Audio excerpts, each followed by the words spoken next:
अस्सलाम वालेकुम दोस्तों, की हाल चाल है? ठीक ठाक हो? उम्मीद कर रहे हैं कि सारे भरा ठीक होंगे। अज उस्ताद रंग को आए हैं, परसों के कबूतर उस्ताद रंग चोरी हो गए, वो वास्ते आए हैं अफसोस वास्ते। तो माशाअल्लाह बड़े लैजेंड उस्ताद इतने मौजूद ने, साढ़े अफीसर भी आए ने। थोड़ा जहा कैमरा नोट करो।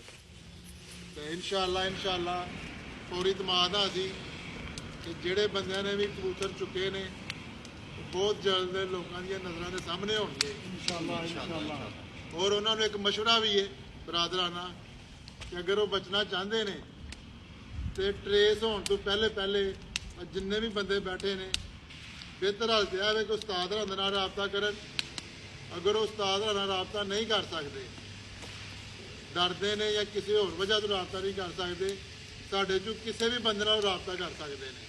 और इंशाअल्लाह असी उन्होंने और इतमाद हलफ देने कि उन्होंने जिक्र नहीं आएगा, सिर्फ साढ़े कबूतर जो साढ़ा नुकसान होया वो वापस कर दें। बिल्कुल वो खुफिया ही रहेंगे, लोगों के सामने नहीं आएंगे। और अगर वो गल साड़ी नहीं मानते तो ऐसा कोई पाकिस्तान के सिस्टम नहीं होना है कि बंदे छप सकन। टीमां लगियां ने और इंशाअल्लाह बहुत जल्द वो बंदे ट्रेस भी होंगे और दुनिया के सामने भी होंगे।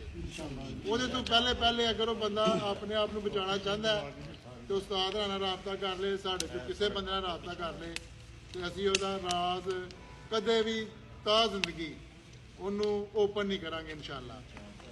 दूसरी गल है कि अगर वो बंदा ट्रेस होने तो पहला साढ़े नाल राबता करता है तो उस बंदे को मुकम्मल कबूतर वापस करे, साढ़े 5 लाख रुपया मेरी तरफों इनाम देंगे। अगर उस बंदे ने साढ़े कबूतर वापस कर दिए तो रहेगा भी खुफिया, कतई तौर पर कितने भी वह जिक्र नहीं होएगा। और अगर वो बंदा नहीं ट्रेस होंगे, अपना नहीं दसदा, ट्रेस हो गया तो मुजरम भी है और हर बंदे को सजा का हकदार भी है। मेहरबानी।